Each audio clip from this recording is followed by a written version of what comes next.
going to call to order the meeting of the March 20th. I'm going to call to order the meeting of the March 20th Master Plan Steering Committee meeting. We have a packed agenda, so really excited about that. We could all rise and pledge of allegiance. I pledge allegiance to the flag of the United States of America and to the republic for which it stands, one nation, under God, indivisible, with liberty and justice for all. Thank you.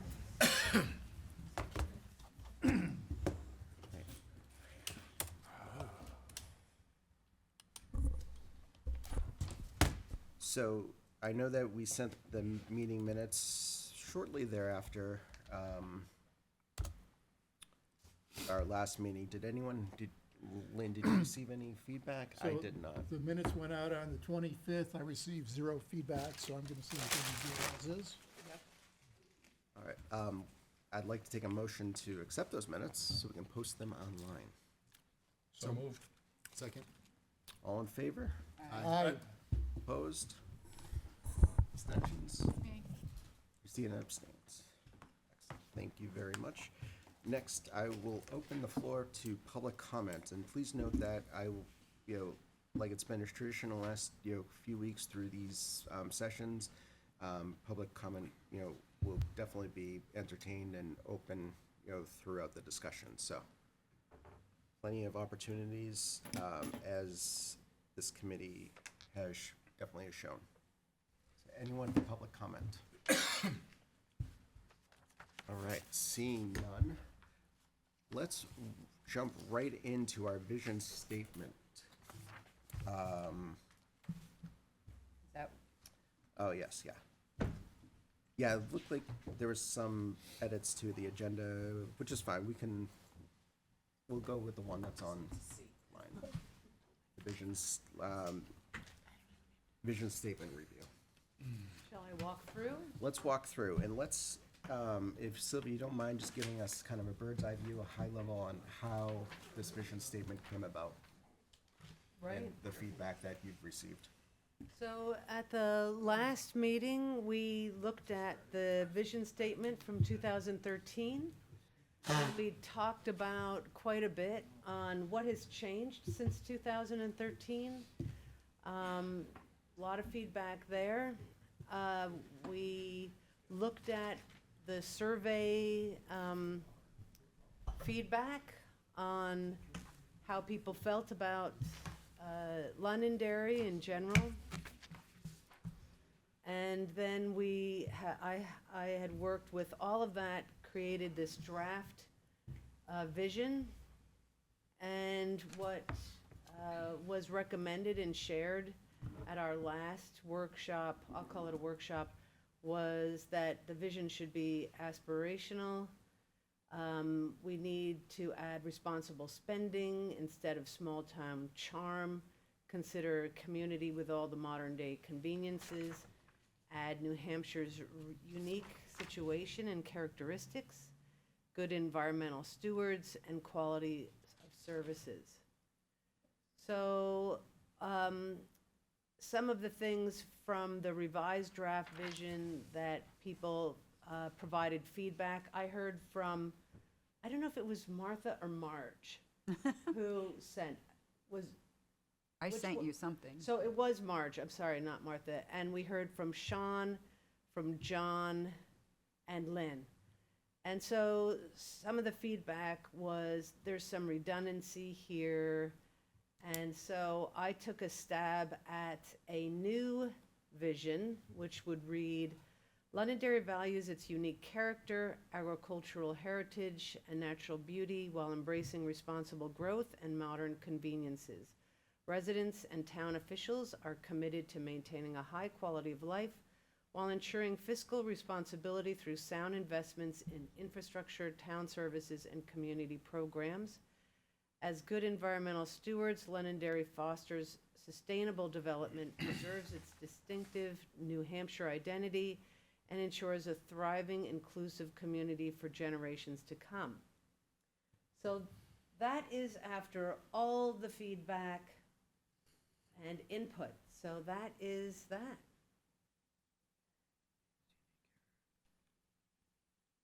And I have, as you recall, we did this last time. If you want to provide any additional input, please write it down and I'll collect these later.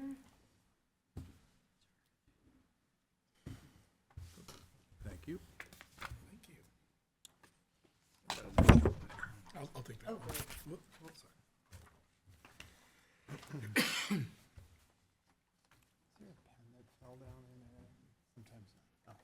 Is that one? Yeah. You inspired. So we just ran So it's feedback. very similar to the last one, only, as I said, there was some concern about redundancy. And so that's, I tried to make it as right to the point as possible. Do you want me to go back and look at the last one? Get another one. So you can compare what's your, I like this one. Yeah, Yeah? can you go back? Is that the one? all right. That's the one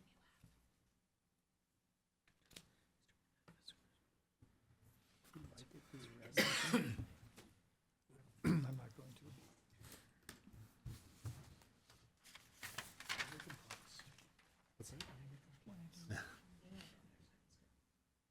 Oh, they can play with it.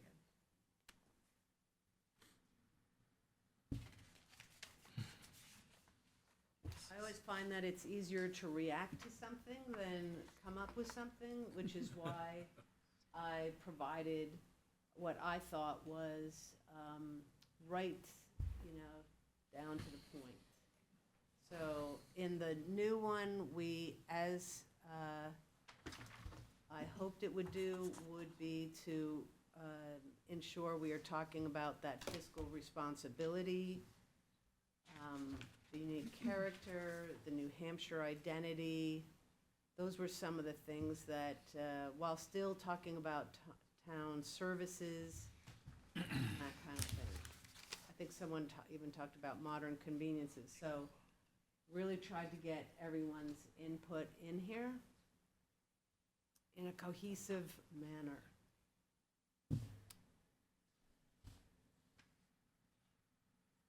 Seems good. You're good, Marge? Why don't we go down the row, if you will, and if there's any thoughts?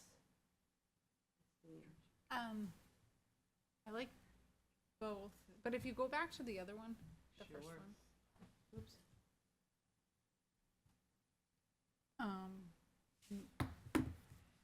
This one, I think you said you updated it because there was a lot of repetitiveness. Is that, you were trying to get rid of that in the next one? That was some of the comments, Okay. that there was some, Mm-hmm. Feedback, yeah. redundancy. I realized that was not here last meeting. For example, it But- talks about environmental stewardship up here as well as down here. I like, I don't know, I like both. I like this one. If you got rid of just the last sentence, I feel like you'd remove, I know we'd get rid of the New Hampshire identity, but I don't know. I kind of like this one a little bit better, but I would be good with the other one. The majority was. Martha, your thoughts? I like this one. The one that's old up. one or the new one? You're on the old. I think I like the new one. The new one. Generations to come, ends That of one? generations to come. Okay, great. Marge? I'm good with the new one. Jake, you just got here, so I'm not gonna put you on the spot. We'll I- come back to you. I'll tell you what, I've read it and I think it's fantastic. I love you right now. Maybe not later, but right now I do. See, we don't get along much, but when we do, it's good, right? I would never say that. Jeff? Yeah, no, I like the vision. Ambitious, but I think we're an ambitious community, so Yeah. Good. I think it aligns with that. Lynn, thoughts? No, I'm good with this. Thank you. Sean? I think that you had to take a lot of feedback from a lot of different people, and while you could probably find, oh, well, you could tweak this or that, I love how you included everyone's feedback in there. It's clear, and I love this one. Thank you. John, thoughts? Yeah, I had proposed that we strike the word agricultural in the opening sentence. That was for the, you had wanted that for the, what's coming up next? Thank you, in the guiding principles, and that's where I struck it, in the guiding principles. But there is so much feedback from the survey and so on, that I felt it was really important to have agricultural heritage mentioned. But I do take it away where you had suggested in guiding principles and just made it more holistic. I guess my only concern is I see Londonderry as having evolved way beyond simple agricultural, and I think that skips some of the historic and cultural heritage of our town. And I thought the word heritage as a standalone, even here, as part of the opening statement, kind of captured that and didn't ignore agricultural, it just didn't emphasize it. Everybody, any other thoughts about whether we should include agricultural heritage or just heritage? Any thoughts? It was mentioned an awful lot in the surveys, the farms, the orchards, the agriculture. It's something that I think many residents identify with and don't want to lose. They mentioned farms. Any other, that was my thought, any other thoughts? I mean, a lot of times when we have a symbol for Londonderry, it's an apple. You know, we think about that heritage, and when I think about Londonderry and its unique characteristics, the apple orchards and that kind of agriculture comes to mind. Any other thoughts? I think I understand why we removed it from the guiding principles, but I do think it is important. I think it makes sense where it is in this. Okay. And not to geek out, but there's a lot of upcoming industries where it is becoming, it's going to be more innovative to grow things more sustainably, and it might not, you don't need oodles of land to do so. I'm just kind of going down a road where probably, if we're looking at new industries and potentially how agricultural industries might evolve, it, you know, Londonderry might, you know, be a good, you know, may look good for those new industries coming down. All right. And that's absolutely, I just obviously kind of came up with that. Why don't we move on to Tough Bob? but I like the statement. The only thing I would take out, because I think it's hard to quantify, is the word high. Maintaining a high quality of life. I think there has to be some other word there. It's like saying the best or the most or something legally that's, you know, undefinable. So I like the statement except for that one statement. I'm fine with seeing the heritage staying the way it is. We did remove it. I was with you when we said to strike it from the other part because it didn't seem to make a lot, regardless of agricultural methods in the future. So, but I just think the word high is kind of, to me, it's kind of sketchy. So Well, what would you maintain? I'm not sure. Maintaining a quality of life? a quality of life, I would strike the word high. All right. Not because I don't believe we don't have it, but it's not really quantifiable. Well, this is supposed to be aspirational. No, I understand that, but, well, I'm just one voice, so. All right. We'll, let's, Yeah. should we go to the public, Jeff, or do you want to, you all duke it out? How would you like to go next?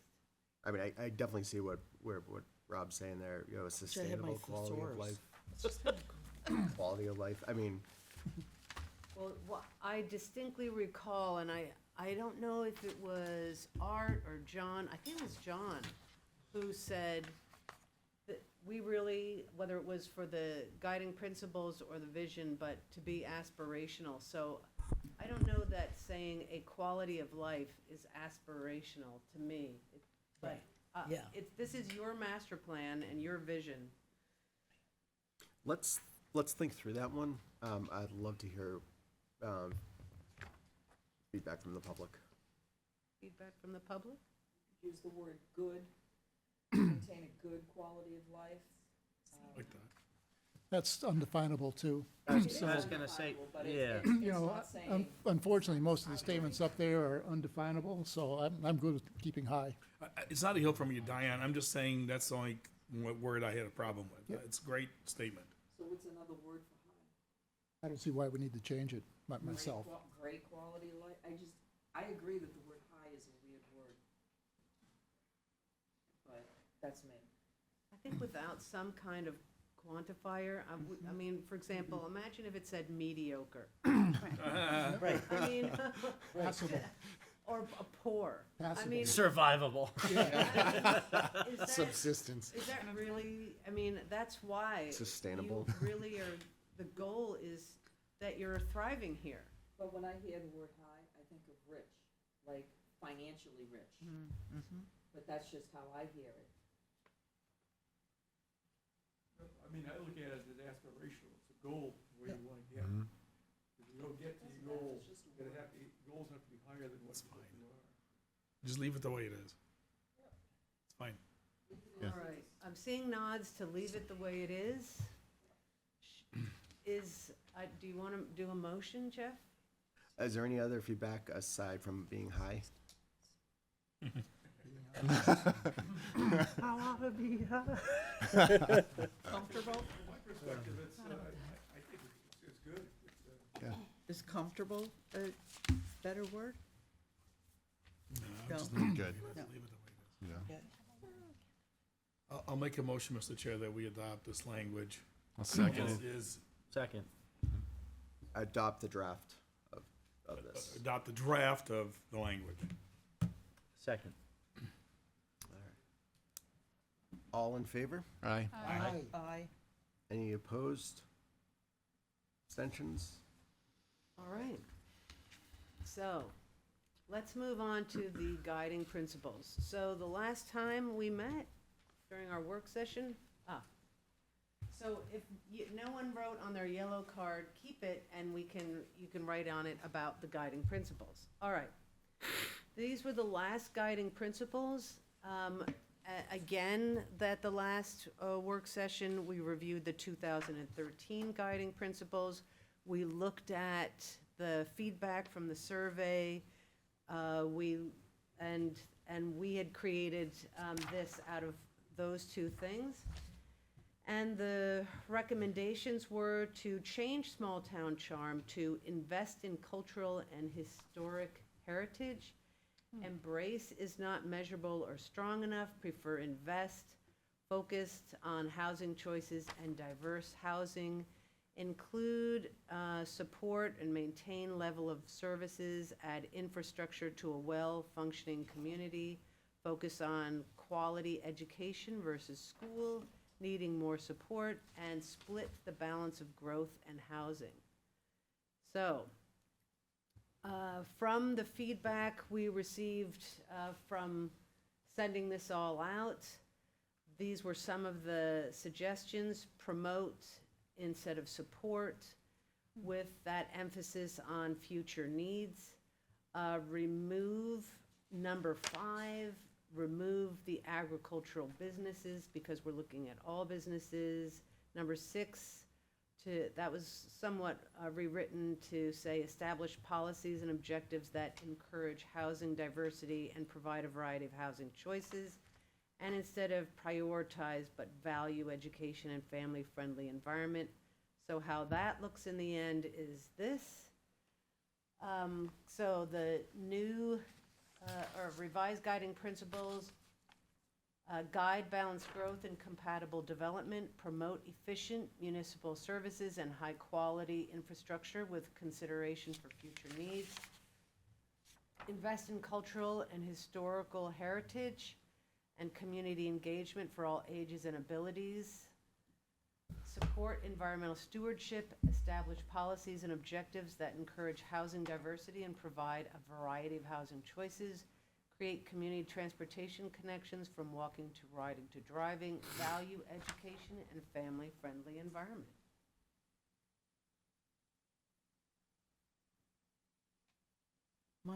My question is, I don't really understand what the difference is of housing diversity and housing choices. What's the difference? That's a really good question. That might be a bit redundant, but I think of it as housing diversity being like townhouses to single family to small to McMansions to every size possible, whereas providing a variety of housing choices, I guess to me is sort of more of a quantity issue, but I'm sure we could, maybe that's something we could just reduce to encourage housing diversity. I don't know, that was something that I like came up housing last choices, time. though. Okay. I like choices better than Housing diversity. choices. Oh, that's over there. I would agree. I like choices. Same.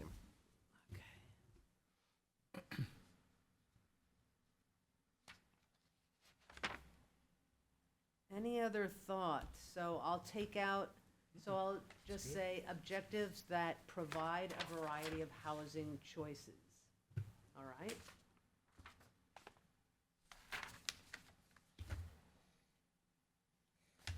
I think you have an extra and in number 3. Culture, comma, historical heritage, comma, and then and community, not and, just culture, comma, historical heritage, comma, and community engagement for all ages and abilities. Okay, that's definitely easy enough.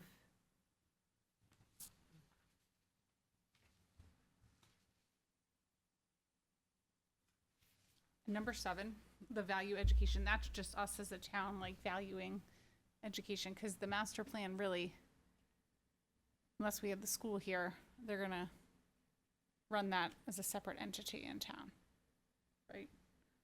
Okay. I'm sorry, what do you want with 7? No, they answered my questions. It was more, Just clarifying this school is going Claire, to- the school isn't, we're not, this plan isn't gonna be like giving instruction to the school, but maybe working with the school and supporting them in the ways we need to as a town. So how do we feel about adopting these? Do we want to go down the aisle? John, go ahead. I had proposed, I think, reworking, maybe making the first principle somewhat stronger, versus guide balanced growth and compatible development. I had written in balance residential and commercial development with responsible growth limitations expected by the community. You know what? I like did that. not see that.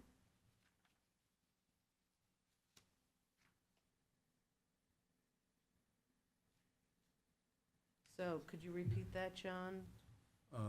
Balance residential and commercial development with responsible growth limitations expected by the community. I did not I remember that now. I did not understand the statement as expected by the community. Because I'm thinking everybody in the room might have different expectations. I wouldn't even know how to define that. I think there is a general mood in the town, for lack of a better word, to limit some of the growth and development that's been taking place. And I think that perhaps should be reflected in what we're talking about here. Definitely. Yeah, I Well, agree. I can tell you from reviewing the survey feedback, and depending on which age group, and, I mean, there were over 1,300 surveys. And this, just the balanced growth and compatible development, that's universal. But there are definitely people who want more housing choices. And young people not able to stay in Londonderry, and elderly not being able to stay in Londonderry because of the lack of housing choices. So wanting additional development. I feel like that's what he's saying, though. Could you just say that again? Yeah, Just read it again, because it's not on the Slowly. screen. and- because we can't write as fast as you speak. Oh, I'm Yeah, sorry. just read, because I think, I wrote balance. Yep. Residential and commercial development with responsible growth limitations expected by the community. Is it just expected by the community? Like if we took that end off, what did you say, balance, growth limitations? I don't. Mr. Chair. So, Or just, let's say, with responsible Just growth speaking out, I guess. limitations. so, I think so I think there is definitely concern in this community about the pace of growth, whether it's residential, commercial, and otherwise. And that was in the surveys, and if you talk to people, a lot of people will tell you that. I don't know that I expected by community, I wouldn't support that, but what John's saying is right. It's a key thing. Yeah. It maybe has to be said a little bit differently. I think guiding it, sure, I guess we have zoning and planning in place, and we're going to update our zoning ordinance, but it is a major concern. So how we word that, number one, is very important, because I think it's probably one of the top couple of issues Right. that people in town are concerned about. And I would add to that too. Thank you. That I would add to that too, that even, the surveys were done, but presently, there is a lot of that going on presently in town right now. So we don't even know what that's gonna be when it's all finished. It's happening. When, I certainly appreciate what you're saying, and I get the sentiment. I understand the sentiment. But growth limitations, what does that look like? What does that look like how would the planning board adopt this guiding principle? And under growth limitations, are we talking about,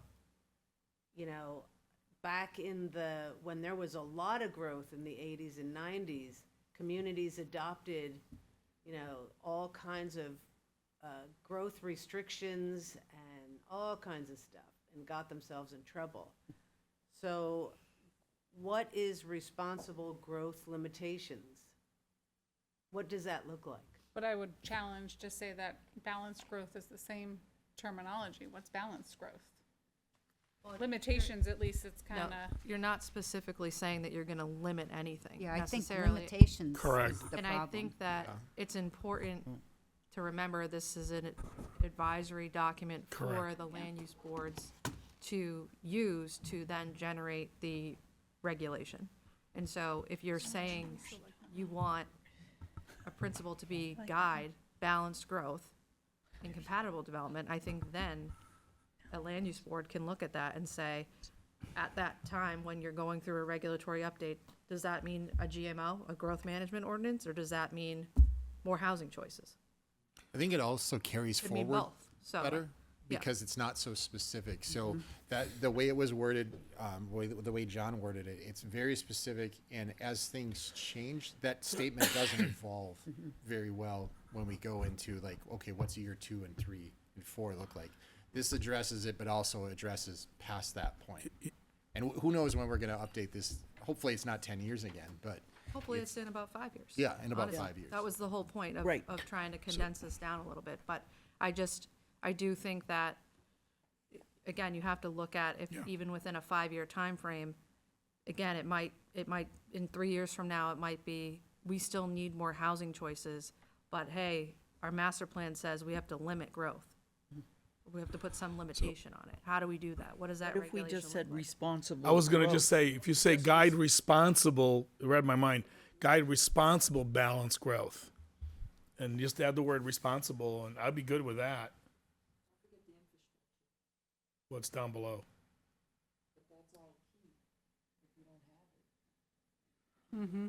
I just, again, I just want to, I can't emphasize enough I agree with Kelly. that I get concerned when we get into these, I call it the weeds, but I don't mean that in a necessarily negative way, but again, this is supposed to be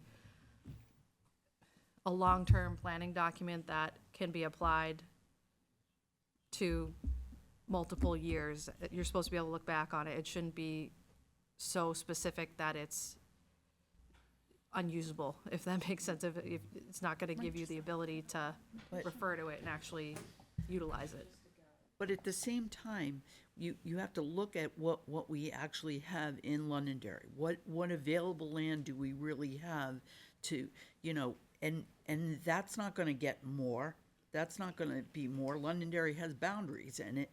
So, you know, personally, I think responsible growth is because I'm afraid what happens if we don't have something like, we need, even though it's a guiding principle, it's got a guide. It has to be, you know, we have a limited amount to grow.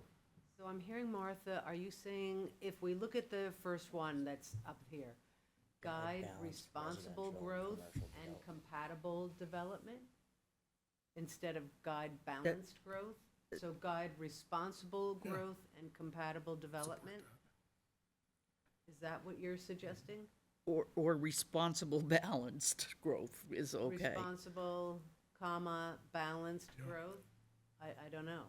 What are, let's go down, Marge, what are your thoughts? Take this out, right? Martha's referring to the lack of land to be developed, but all development does not have to be in a development. There's, you know, reduce lot sizes, you split up a lot, you know, you put in a house here, put in a house there, add ADUs, that's all development, but without having to say, oh, we don't have any land. Well, not in big parcels maybe, but it's there. It's just, we have to look at it differently and maybe not to be, allow density where we don't have it now. And if you don't mind, if I could just respond to that, and I think that's a very good point, because, for example, if you look at the 28 corridor, that's a significant area for redevelopment. And there are some larger parcels and there are some smaller parcels that are essentially, you know, they're prime for demoing a building and reconstructing something else that is probably a higher and better use of the property, but is increased in development. And that can be done Correct. without impacting the feel of the town. Right. As dramatically as a 150-unit development. Right. Jake, thoughts? Oh, boy. I don't know. I think that we are, I understand what John was saying. I can see what he's trying to get to. I don't agree with limitations. I still will continue to say it's kind of two different things. I don't think people have as much of a problem with growth and density as they do type of development. I don't think anybody in this town, I shouldn't say anybody in this town. A lot of, it does take, off Auburn Road there, Mill Gordon Pond? Commons. Gordon Commons? That is a very dense development. There's no issue with it. People do not mind it. What they mind is Wallace Farms. So I think it's the type of development. And that's where I get confused with this, because I don't think people mind the growth as, it's the type of growth. It's what it looks like. It's the stigma of apartment buildings and condos. That's what people want to see limited. It's just my own opinion, but very rarely do you hear anybody complain about the dense residential, single-family developments we have in town. They don't get complained about. But 500 houses all together and nobody says a word. You put 20 apartments next to each other and it's the end of the world. Is it location too in some It's case though? location too. Gordon Commons is way out there, whereas Right. apartments are more. Yeah, people are central. complaining about Woodmont, cause you're Yeah. like, another one, you Right. know, like, But actually, don't they complain In about the Woodmont, I don't even, traffic? Woodmont, I They- think, is a terrible example because a lot of people are, Woodmont is actually almost comical because there's a group of, half of the town is like, oh my God, I wish it was Salem. They have no idea what it would do to this town if Woodmont was Salem and we had 60,000 people every day coming and going from one spot in Londonderry like Salem does. So I don't like the whole Woodmont thing. I think it's a bad example because of that. Yeah, well, So where are we with one? Like, Yeah. like what? Yeah, what sorry, what- did what- I- like, did I what- stray? What words do we have? We haven't finished going down the line, maybe, Any do you have words of wisdom, Lynn? So I like the addition of John's balanced commercial and residential. I would agree Growth. with that. Yeah. But I would strike the end of it for all the reasons we've been talking about. Yeah. it. yeah. Balance residential and commercial development with responsible growth, done. or with a mind for responsible growth, or something like that. Guide balanced residential and commercial development. I mean, I think Marge and Jake made really good points. I agree with all that. I think also, you know, getting our infrastructure, which is put down later in this, is very important. Yep. I think as far as getting to an answer, as Jeff asked, you know, I'm okay with what was just proposed. I think that's good. I do like putting in residential and commercial in there. I would agree, yeah. Yeah. We know John, Bob? Oh, no, you don't get to pass me. Back up, sorry, John? Two things. One is, I would propose amending what I wrote to. All to right. What do you strike have? strike limitations expected by the community and just put balanced residential, commercial development with responsible growth. I'm okay with that. But I would disagree with you, Jake, on, people don't mind housing density, et cetera, because it's all the offshoots of that we hear about. I can't stand the traffic anymore. That's fair.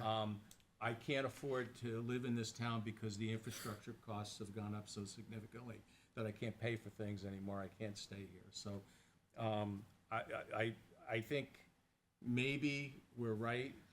The execution, this is aspirational somewhat, and the execution is gonna be up to the planning board and Kelly and all of you folks, but, so I'm okay taking out limitations, et cetera, but.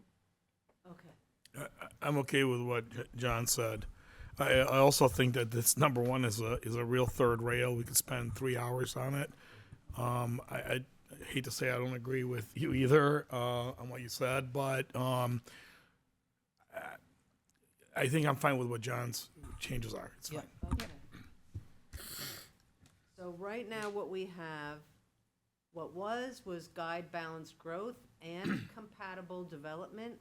What we are moving it to is balance residential and commercial development with responsible growth. Do you want to open it to the public? Absolutely. Any thoughts from, I like the change. okay, I would agree. John, any thoughts? Are you good? You're good, okay.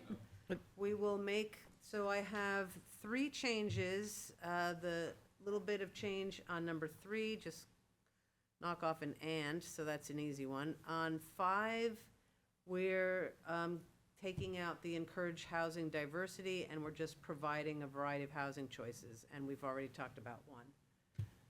So with those changes, can I have sorry, I want to say, can I have a motion?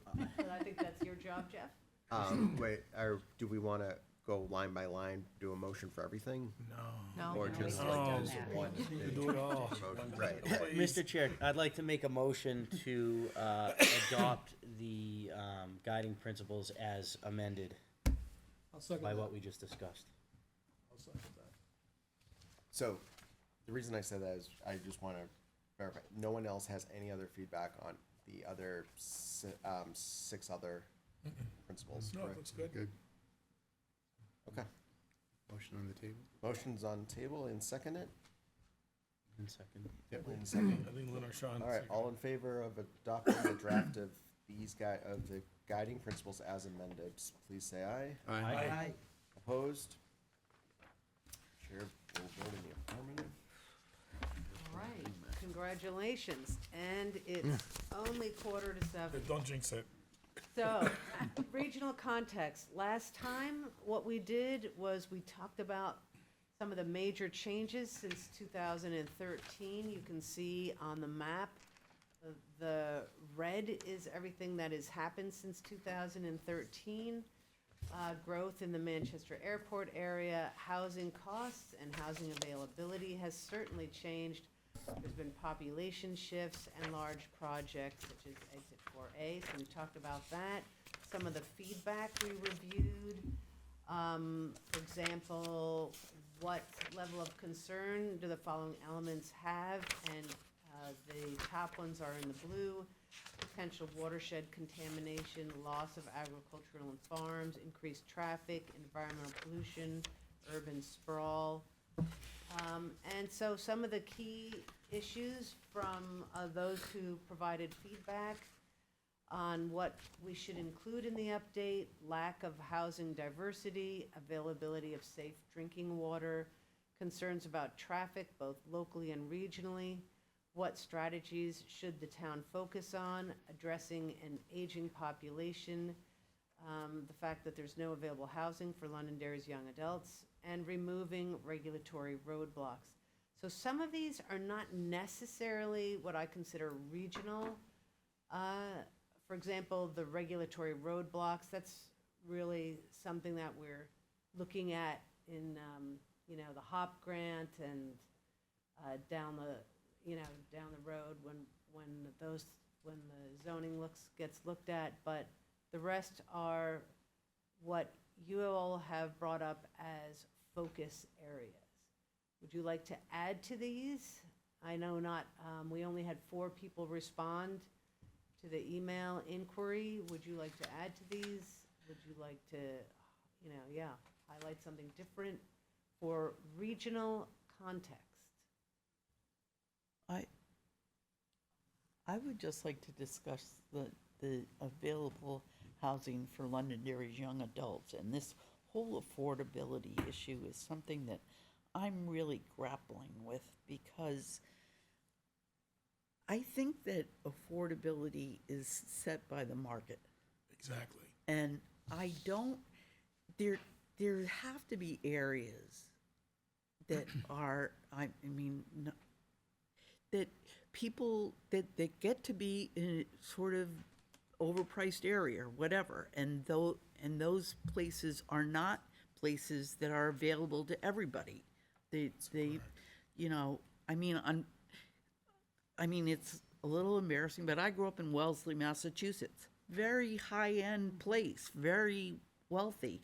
There were no homes for, so, some areas just end up like that. So I struggle with that. I'm sorry.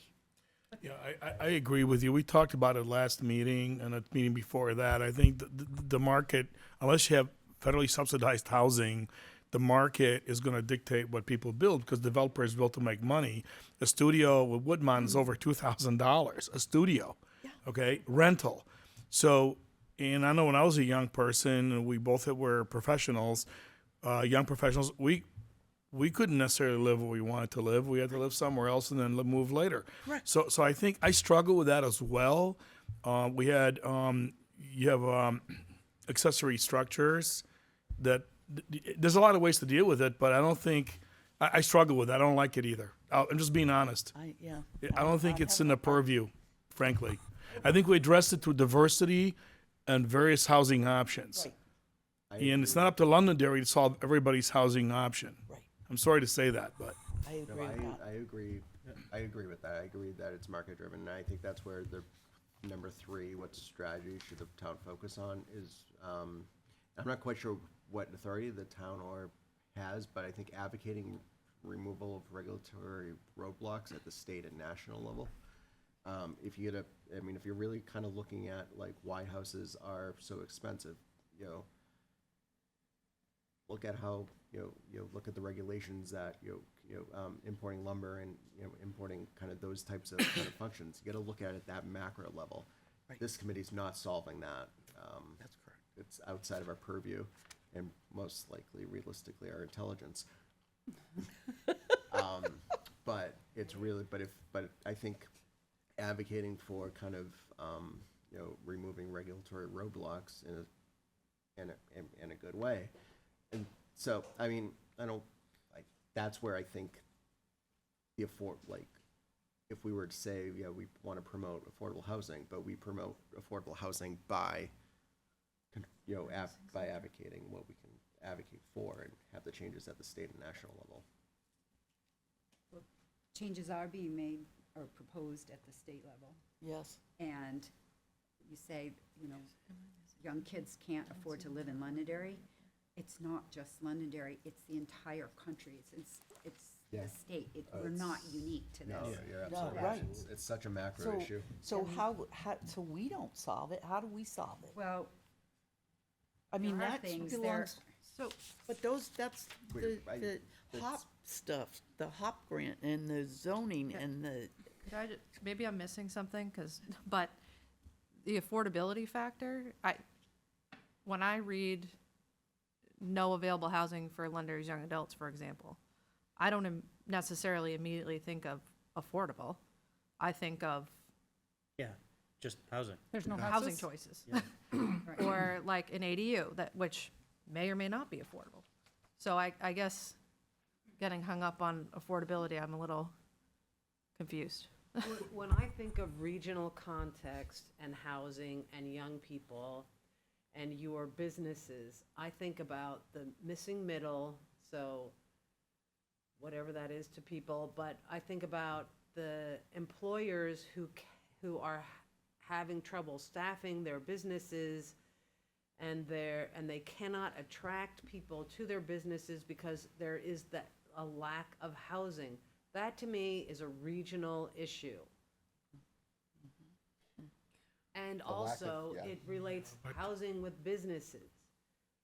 So to me, that's like, That's all market driven too. I mean, if a business is does want to have, attract young adults, they have to pay a reasonable wage for that to occur in the area that they're. or there can be allowances for businesses to create housing on their property, like they have done elsewhere in the state. Can I make a suggestion that maybe instead of number 2 being what it is, that we reinforce, I'm sorry, that to continue encouraging a variety of housing options, and that's really what this is. And I'll tell you that a lot of young people, I work in a mill yard, it's a high-tech area, and a lot of those younger folks make good living, but some of them live in Merrimack, in the new apartments that were built on Merrimack. So they don't live in Manchester, right? But it's anecdotal, but I mean, it's true. I know some. We have young people in our office that work in a mill yard, and they found housing without much trouble in the Manchester area. So it's a slippery thing, it's hard to get your arms around because there's some, but I would support saying that a focus for the future strategically is to keep encouraging a variety of housing options, which is a reasonable statement to make, right? Yeah. Isn't it? yeah. I do think too, we just need to keep in mind, like Jeff likes to say, the macro view, meaning we're talking regional context. So Yes. just acknowledging the fact that these issues exist across the region. Londonderry isn't exempt from many of them. We're also not saying Londonderry is responsible for solving them. We're just acknowledging the fact that they exist and that we're included in the regional conversation.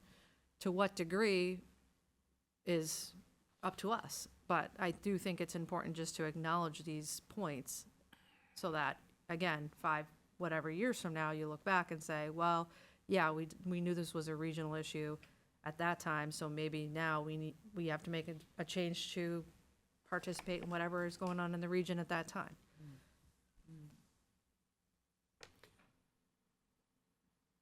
Yeah, I agree with that, Kelly.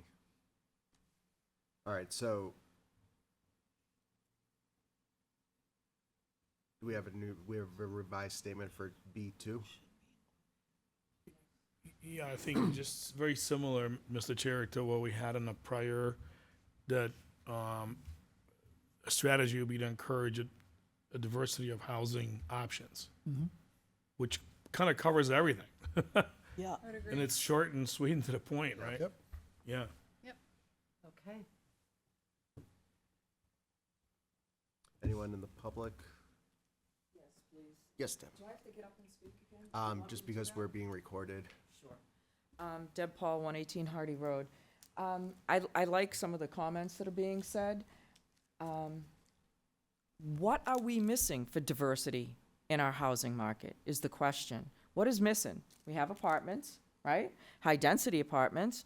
We have luxury apartments. We have condos. We have rental houses. We have regular houses. We have big houses. We've got some trailer parks. So what is missing? And that's the thing that's bothering me. If we already have all of these different types and you're saying we need diversity, we already have diversity? So tell me what's missing so we can fix that. The other thing is safety of drinking water. That's very important, but you need to add in there quantity. That is a big issue, and it's going to happen, and it's going to hit the Southern New Hampshire, according to the Army Corps of Engineers.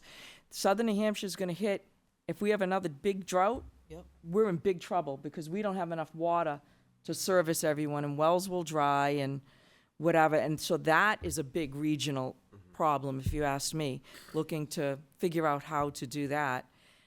And I just wanted to go on and say you guys were absolutely correct about the housing. We really can't control the market. And keep in mind, who's reading this book? Who's going to look at this book? Developers. And they're going to look at this and say, they're saying they have a lack of diversity. Well, I'm going to give them a new kind of house. I'm going to give them a more. So be careful of what you're putting in this book because they will take pieces of it to use to benefit what they want to put forward. This book is really should be thought of as how do you protect your town and the way it is being developed. So you want to use it as a tool to protect the residents that have been in there. You don't want to limit people from building, but you just want to make sure that the people that are already here are protected as well. Thank you. Thanks, Tim. I think that's a good point. I think that's fair. Maybe strike housing altogether. Did you say strike it? Maybe strike housing altogether, number 2. We mentioned it somewhere else. My biggest thing up there is the traffic. That's a huge, and the drinking water. That's the big thing. Yeah. The traffic is huge, and it's And water. Water's and huge. that's it, and water, number 2 on A. So just, again, this is regional, Right. just to The traffic is bringing us increasing back to everywhere. the same point. Just because I get the Londonderry perspective, but again, we're just acknowledging that this is a regional, these are regional issues. Then it's regional, we should take out Londonderry's young adults, because it's not just Londonderry, it's. Yeah. And Yeah. I think honestly, the availability of housing, that is a problem everywhere. We're not, Yeah, I would So take sad. that out totally. Yeah. so remove it or add just general, which you already, I think we're already saying, boy, Right. housing diversity. we're already saying it above, so, And I don't I'm- think we I'm- have So to what's say the- lack like, of. right, get rid of. It's just a stupid question. Why have this chapter? Regional context? Yeah. Like, what's like? Is there? So. Does it protect the planning board at all? So regional context just gives an overall bigger picture on how Londonderry fits within the region typically. And just acknowledges big picture items.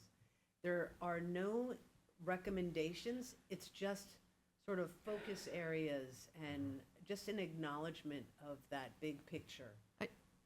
And just to add, I do think that it helps us to have this because if we're acknowledging things like the infrastructure needs on a regional level, if we ever get to a point, which is the ultimate goal, at least one of mine, to have a regional discussion about traffic, water, sewer, those kinds of Absolutely. improvements, then it would be very beneficial, in my view, to have this chapter acknowledged to say, yeah, Londonderry knew this whatever years ago, and yeah, we think it's an issue too. We Okay. need to participate in that. That's help, thank you. I That's think very that's helpful. incredibly clear. And housing is key. It's huge right now that statistics say that New Hampshire has to come up with 60,000 homes by 2030. Well, no one town or no one region's going to be able to supply that. Everybody's going to have to add, and So, we need to do that. and I do want to, because this is really just one slide, and I want to kind of move us there. Is it, for A1, we have lack of housing diversity. Is it more in a regional context, in a macro view, housing availability? Is that the, This quantity. Inventory. I Housing think that's a inventory? good point, yeah. I would strike and put availability. Well, this is just the feedback that I got. so- right, no, absolutely. You didn't just do this on your own? Yeah. Not this one, no. You're gonna throw this through Chat GPT? So we can, what we can do is just have a focus on housing availability. Yeah. Yep. Concern of housing availability. And then the safe drinking water, I think get concern of safe drinking water, I think, putting a little bit more, Availability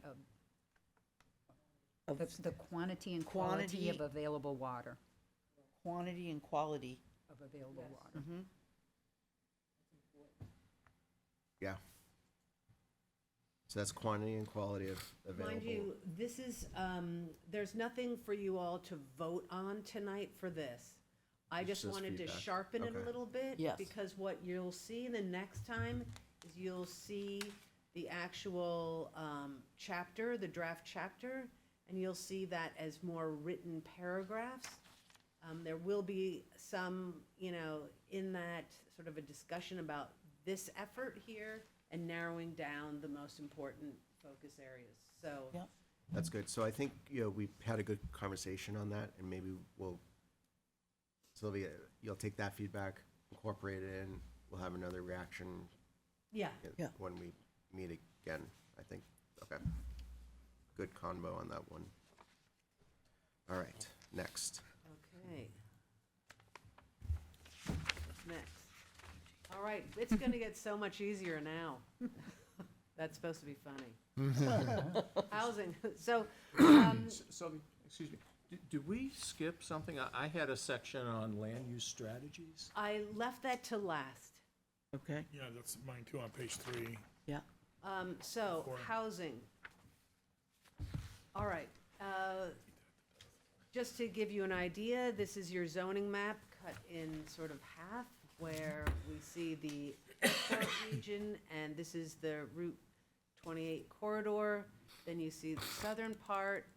Woodmont Commons are the sort of polka dot area you can see on both maps, and you can see the match line there, how that works, and the major commercial corridors. So just to give you, again, some idea, if you hadn't had a chance to see what came to you over the email, this gives you an idea. I think this actually came up in our discussion, how much land is there? So as most of the land, as you can see here, everything in white is residential. Everything in white is residential. So most of the land is dedicated to residential use.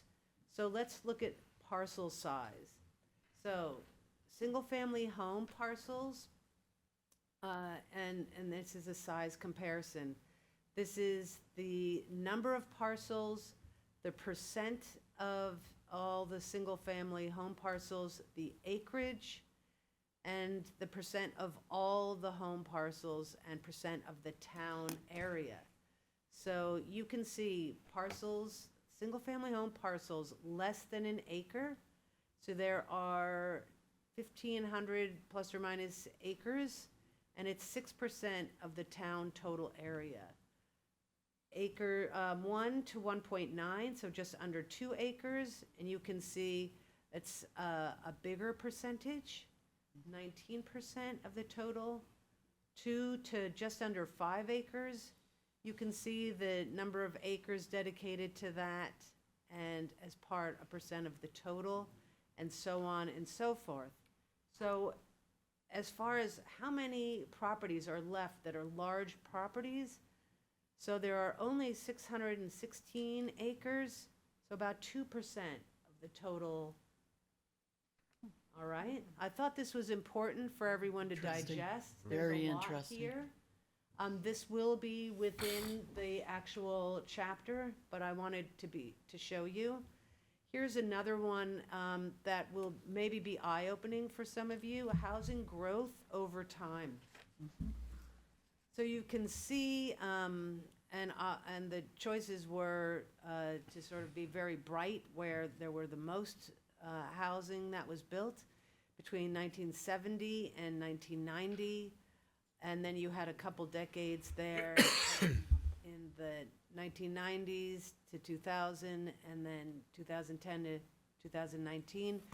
But if you're, as we're talking about availability, you can see the problem here and the quantity that's being built.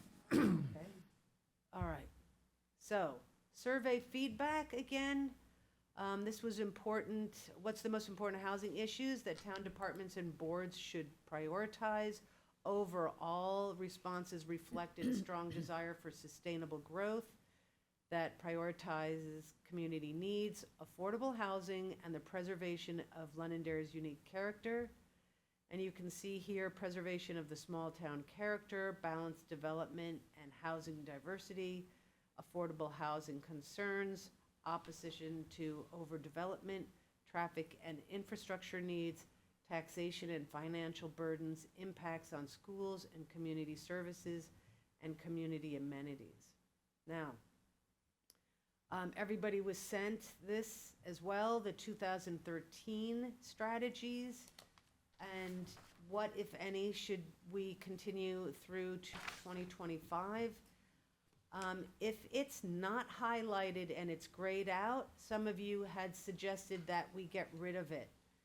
If it's more prominent, not in red, but in bold, some folks thought, yeah, you could keep that going. So adopt a form-based code that promotes neighborhood diversity, greater housing choice to meet the needs of young adults, new families, and elderly residents.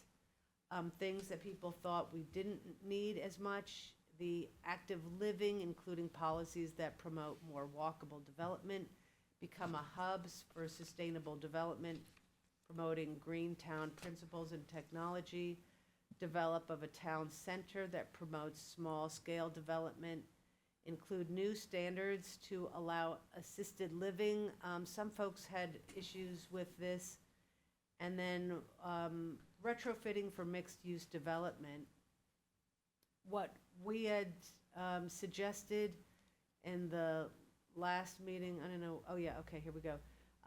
Aligning recommendations from the HOP grant with changes to Londonderry's land use regulations, update the soil-based lot sizing to reflect DES's and other state agencies' most updated recommendations, incentivize missing middle housing, ensure walkable connections, and emphasizing green development, review and update landscaping and screening regulations. So this was some of the comments people had. They wanted more discussion because of they were unsure what the recommendations would be. So that how would those recommendations be vetted? Number two, I think people just weren't sure what soil-based lot sizing meant. Does it make for larger lots, smaller lots? That needed more discussion. Needing more information on what missing middle was. And I think people also wanted to know what green development was. So, new strategies. Promoting, so this is after taking all of your feedback, this is what I came up with, and including the items that from 2013. and also the feedback from the surveys. So, promote small development by making it easier to subdivide single-family lots such as smaller road frontage requirements, allowances for backlot development such as a pork shop lot, and two-family conversions. That's a big one. So instead of talking about missing middle, we heard, keep things small, keep them local. Make it so that if I own property and I want my adult children to be able to have a piece of property, I can subdivide my own land, I have control over it, who would buy it? And so that's why I really thought this whole small development worked. Allow smaller lot sizes, need greater diversity in permissible housing. I wasn't sure, that's kind of what your comments were again. Maintain minimum green space, trees, avoid clear cut. That's really a land use issue versus a housing, so I moved that to land use. And tie into regional statewide initiatives. So, based on the feedback, here again, promote small development, and, you know, the same thing I just read. Promote zoning that allows neighborhood diversity and greater housing choice to meet the needs for young adults, new families, and elderly residents. Allow mixed-use development in commercial zones. And because of the HOP grant and the concern there, instead of just adopting, what I wrote here was coordinate land use boards and committees in the review of recommended zoning revisions and process strategies recommended by the HOP grant. This way, this isn't just you're going to adopt it. This is, let's review it, let's be involved, and let's then, you know, look at next steps. And then update soil-based lot sizing to reflect DES and other state agencies. Right now, you have soil-based lot sizing. This just says update it to whatever the standards are. So this isn't new. It's just saying you're going to update it as the state updates it. Okay. So that is taking all of those things and synthesizing it to this. So just a question on soil-based lot sizing. Is that due to septic systems and making sure that the land that a house is on can adequately deal with its waste? Thank you, Lynn. You get a quarter for that. Yes, I did not ask Lynn to ask that question, but that's perfect. It's science-based. So, for example, if a lot, maybe it's 5 acres, has a ton of wetland, maybe it can just hold one house. If the same 5 acres is completely, you know, absolutely above ground and everything is happy, you could have 3 homes on that lot. So it's science-based. And so if you had sanitary sewer going down the street in front of the piece of property, you could put, on a 1 acre lot, you might want to put 2 or 3 houses on that. It might Yeah. support it. This is really just for when it's not on town water and sewer. Yep. You got it. I got it. On number 2, and maybe you discussed this last time, I'm sorry, neighborhood diversity. Does that mean different kinds of houses? What does that mean? Good question. You get a pink house, you get a blue house, you get a red house? like- Yes. Let me I see. mean, that's what's going through my mind, but Go back you to get a ranch, you don't. 2013, if that's where that came from, neighborhood diversity. you get a farm. Yeah, It's just if a you look at broad number of- 1, the feedback, so everyone got sent this? Yes, I know. And I couldn't do it. this was one that nobody touched, but instead of saying adopting a form-based code, which I think is very specific, but promoting neighborhood diversity, blah, blah, blah, I just thought, okay, is this it yet? No, this is it. I thought just promote zoning. I don't want to specify what kind of zoning, whether that's form-based or something else, but that does allow for neighborhood diversity and greater. So that language, most of it comes from 2013, which the feedback I got was keep it. I agree. The definition of neighborhood diversity is nobody knows what it means. And But I think it's, again, housing choices. Is fine, greater housing choice, but, oh. but I like the fact that it doesn't get specific, because I always say, plan for the unforeseeable future, plan for what the needs will be in 10 years that we don't realize. And my perfect example, I think, is the north end of Manchester. You've got all those big homes up there that are now condos. They're split into 2 or 4 units. We have an abundance of 3,000 square foot homes that would make perfect 2 1,500 square foot homes someday. And that could be the solution. And we should have zoning that allows that to, I don't disagree, I just think that neighborhood diversity is kind of a.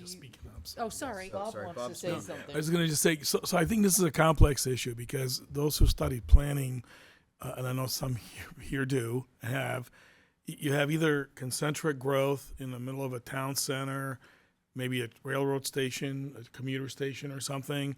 Then you have retail, commercial, you might have mixed-use retail and residential. And then you have some apartment buildings, maybe 2, 3, 4 stories. And then it gets less and less dense as you go out, okay? In a linear development, like Route 28, you might have a lot of commercial, you might have some mixed use. And then as you get away from that, you get smaller and smaller, less and less density.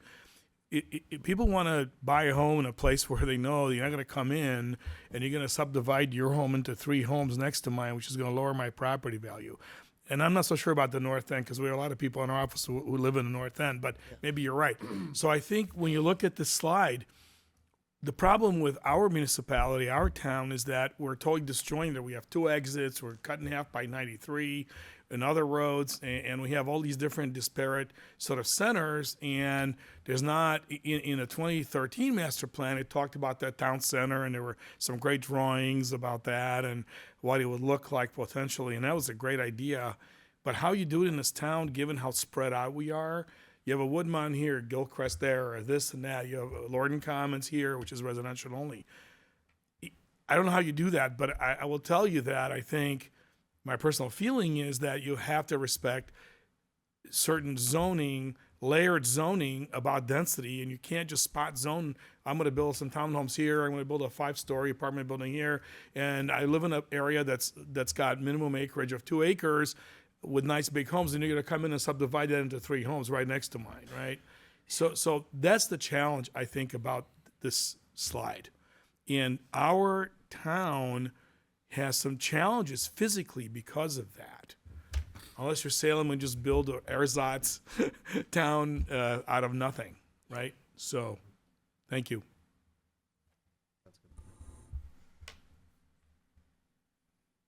I think with form-based zoning, you can accomplish that Yeah. without Right. upsetting neighborhoods. You need layering. You need the layering out, and you have to respect people's desire to live in a certain zoning, right? Or buy a property in that zoning. So a form-based zoning is basic form-based code, I should say, is overlay districts, essentially, which we've done in certain areas, but maybe it's like what Marge was describing,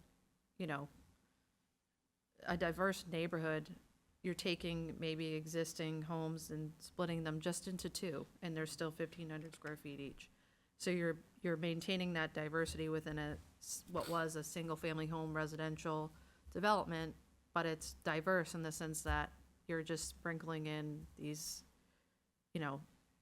2-family homes now that, And when you drive by, right, you and you can't tell don't know the difference, other between than the one fact that Yeah, maybe you you're see not 2 doors, or maybe you changing don't. what's there. Disagree with that. You're I don't just- agree with that. But I think that when you put this as part of the housing strategies, it allows the land use boards to do that or not do it, I guess.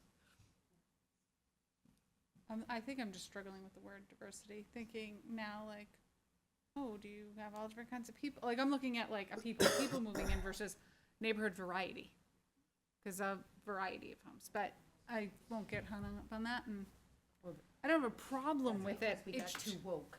well, it's just that it literally is the term I'm struggling with, Yeah. because I'm like, my neighborhood is actually very diverse. I have people from multiple countries and there's Yeah, 20 but it's houses, but that's not what it means. Structurally diverse. Structurally, and maybe that's what I need. It's Yeah. literally But I just guess- that word. I guess I just, again, back to the high level, this is the housing chapter. We're talking about housing. We're not talking about demographics. Right. We're talking about housing. But then we say meet the needs of young adult. I don't. This is from somebody that doesn't. Yeah. If we want people in town to read this, and I'm an everyday person with no experience like you, I'm gonna read this and be like, huh? How are they gonna do that? You know, knowing now, fine, but all right, maybe I'll stop. But that's just my opinion from somebody with no experience here. We have a Well, we thesaurus. So if we look at, so promote zoning that allows neighborhood, Or just greater housing choice. Yeah. Right, just that's, greater I think housing housing choice. choice is Greater- fine, Yeah, because you can that's what- still get the diverse, Yeah. right? To me, That's- that's a variety. That's why you I just thought need to that stop that saying was very diversity and say redundant. I choice thought that was every time. redundant, Yeah. so I agree with you, Yeah. greater housing choice. I think, just stay, yeah, keep a choice. I mean, Yeah, we I have kinda said that hate, I mean, the- I hate to say it, but that word is just, Yeah, it's, it's got some Big connotations. old it's trigger it's got word. something there. Yeah. I understand, Have but to now, say choice. 2013, it wasn't like that. Right. That's where I'm, Yeah. it's changed. I don't mean it in a bad way, I'm just saying But it. I know, we all know exactly where you're coming Yeah. from, so we know what you're talking about. It's just that, it's just where we are right now, and I think just neighborhood choice is probably the better. You're just taking feedback and I'm then. just Housing, taking- housing We're just, choice. yeah, you're just I'm taking just, feedback right I'm now. just gonna say promote zoning that allows greater housing choice, Yep. et cetera. That's perfect. That's exactly right. Yeah. Great idea. All right. That's perfect. Anything that's, and how about the hop thing? Because, let me go back to what it had said. I think you added in the review part, and that's what makes this good, because I'm one of the people that was accused, like, depends on what the HOP grant says. Right. But Right. Right. this puts that check in there. Okay, so you're good with that, Yeah. Sean? All right. Any thoughts from you since this, yeah? I'm good with it. I think this is fantastic, as Jake would say. All right, well, this is, this is draft, and you'll see it again, so I don't know if you want to open it to the public, Jeff, or? Yeah, absolutely, yeah. All right, I'll do the pen again, I'm sorry. Deb Paul, 118 Hardy Road. I'm just gonna tell you a little story. Just keep in mind, I came from a town, or it used to be a town, called Revere. It was all farms. It was a wonderful little town. And in a matter of 25, 30 years, it grew into what it is now. Not a square inch of land to build on, and everybody who lived there couldn't wait to get out. And I came to Londonderry saying, oh my God, this is great. We're going to have a night. That's what my grandparents, when they went to Londonderry, went to Revere. Oh, it's a nice little. Keep in mind, you guys are setting precedent without really realizing it. As I said before, developers will come in and pick and choose certain words, certain phrases, and they will gravitate towards that to create something. And you really got to be careful about what you're actually saying. And granted, I know you guys are probably tired and don't want to stay here too late. And yeah, we want to have options, but within reason. Because with every one of these options comes more housing, more traffic, more infrastructure issues. All of that stuff comes with a dollar sign on it, comes with more water, more sewer, more fire, more police, more trash pickup, more removal of trash. So keep in mind all of that as you keep saying, oh, we want to accommodate everyone. We want to accommodate everyone. Well, yeah, you do. But hey, when I was in Revere, I wanted to live in Manchester by the sea. I couldn't afford it. Did they make accommodations for me there? No. And that's why it's still a beautiful place. Wellesley, did they make accommodation? No. You know who's doing it right? Not for nothing. Wyndham. I was just gonna say that. Wyndham does it right. They don't bend over. They hear what the people who live there are saying. Enough. Take a breath. Just Right. Take a breath. to be clear, we're not setting a precedent. It's an advisory It's an advisory document. And Relax. just to point out, all of this is being formed based on a survey and the responses from this community. So this isn't just something that the planning department staff Right. or Southern New Hampshire Planning came up with. This is based on community feedback. All community And feedback. I have not heard one person on this board say we're accommodating anybody, so I'm really not sure where that came from. We're not accommodating anyone. I didn't say you were accommodating We're anyone. spending so much time here, I Deb, agree. and for you to come here and just basically say, I just want you to be careful of the wording, that's all. What do you think it should say? I think it's fine. As you're reading it, just be careful of it, because I can't make all these What do you meetings. think it should you're an say? elected official now. Yes, sir. What you are saying is carried through various media, through various social media. Everyone here is working their butts off trying to get this right, so please, Deb, Jeff, be I very sat on careful. 2 other master plans, and it was very frustrating because I didn't understand that when I was doing it. That's all I want to make sure is that you understand while you're doing it that what you do put in there has repercussions. Because I didn't understand it when I was on the very first master plan, and I don't want to take up too much time. I had no idea how developers and other people use that book to do things. I had no clue. So knowing that some of these people up here have never had a clue on how that works and plays into it, I wanted to emphasize that so that people knew. That's all. I just want to make sure you understand that it has great changes. And I understand it as advisory. And I understand how it's used now. I didn't when we were creating the first 2, and we let the people we hired to do it pretty much run the whole thing, and how we got that beautiful little book that we have over there. But I'm sorry you're getting offensive by it. I didn't mean it to be disparaging by the work that you did or any of it. My point was just be mindful somewhere in your head if you see something that you don't feel comfortable with, like this young lady did, the word diversity. What does that mean? What are the repercussions of it? That's all. That's what I'm trying to draw attention to. 10 minutes discussing it and came to a very good conclusion that That's we fine. don't wanna And keep that's that fine. in. And you have the power. We are spending Jeff, you have the power to say that. I know, but I want the public to know, I want the media to know, I want everyone to Fine. know. This committee is committed to ensuring that the words are there, and we're not just being fed something that maybe. And you know what? I applaud every single one of you, because I've been here and I saw the work, and I applaud the fact that you allow people to talk. That to me in itself is amazing. And I think you're doing a great job, but I just want those people to understand as we get closer to finishing and you're looking at these things, just be very selectful about words. That's all. So, I just want to apologize for that outburst. It was unprofessional of me.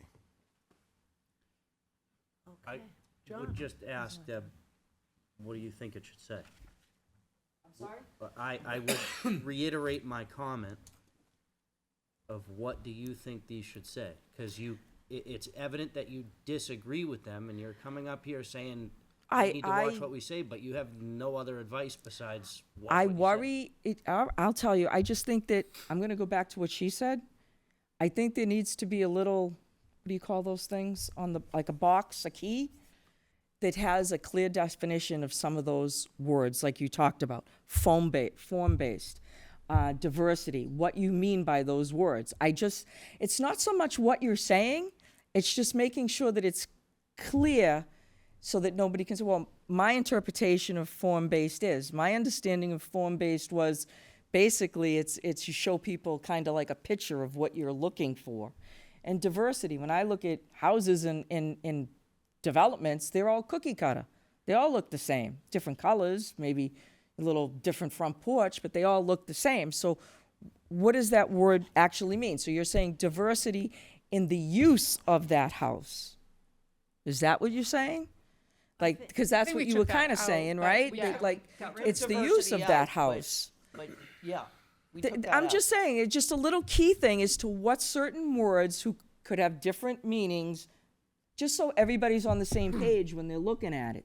That's what I'm trying to explain. I mean, I might have not articulated it perfectly, and I look at it and I get afraid because diverse, okay, well, I can throw in everything, what does that mean? I can do, bunch I of, think we all had said that we had a problem with that Yeah. word, and yeah, think well, I we was trying to deleted it. reiterate So, that yeah. you got to be careful with, maybe have a key thing, a key. Yeah, well, luckily for everyone, that You have a came key thing? out. It Yeah. came out. it came out. Maybe you missed that. I did. Yeah, so it will now say, number 2, it'll say promote zoning that allows greater housing choice, etc. So the whole phrase, neighborhood diversity, comes out, Deb. It comes out. Okay, So everyone actually agreed with you? okay. And the other thing is, nowhere here does it say, are we specifying form-based code? Because what my thought was, why narrow down, form-based code, a little bit like what you thought. There's a lot to it, but it's very specific. So it just says promote zoning. It's not getting into a specific type or solution. It just says promote zoning. So then my only thing there would be for dummies like me, just zoning, what does that actually mean? Does that, so somebody might think, oh, can I put now a kitchen in my, So can I have a it's kitchen in my it's neighborhood? regulations. And that's where, if someone doesn't know what something means, I think coming over to the planning department, if someone wants to know more, it invites discussion, Well, but I don't think The I whole don't think idea we of the can- book is to look at it and I be able just to know don't- what you're talking about. But Deb, I don't think we can define every word. I'm not asking you to define every word, just certain words that aren't used in our vocabulary. And I'm beating a dead horse now, so goodbye. Hold on, I just wanna, I got, Mr. Chair, please, if I could. Yes. I got one more question for you, Deb. Sure. You said you wanna be more like Wyndham.